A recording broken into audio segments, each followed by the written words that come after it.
Guys, welcome back to the forex king of forex. मैं आपको बताता हूँ ये टारगेट कैसे हुआ है आज अपना निफ्टी में। ये यहाँ पर रेजिस्टेंस था, बहुत अच्छा रेजिस्टेंस था। एक बार रेजिस्टेंस हुआ, दो बार हुआ, तीसरी बार जैसे ही इसने ब्रेकआउट किया, थोड़ा कंसोलिडेशन किया और एक और अच्छी ग्रीन कैंडल दी है। यहाँ पर मैंने एंट्री बनाई है और देख सकते हैं आप, एकदम स्टॉप लॉस के पास से गया है, एकदम स्टॉप लॉस के पास से गया है ये सीधा टारगेट हिट हुआ है और ये आज अपना प्रॉफिट है।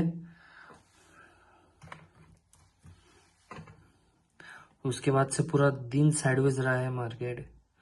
ऑप्शन सेलिंग करके अपन ने बनाए हैं 4,500 रुपये। ये और ज्यादा था, मैंने 321 पे से 260 पे बाय कर लिया, वापिस सेल किया था, 219 तक गया।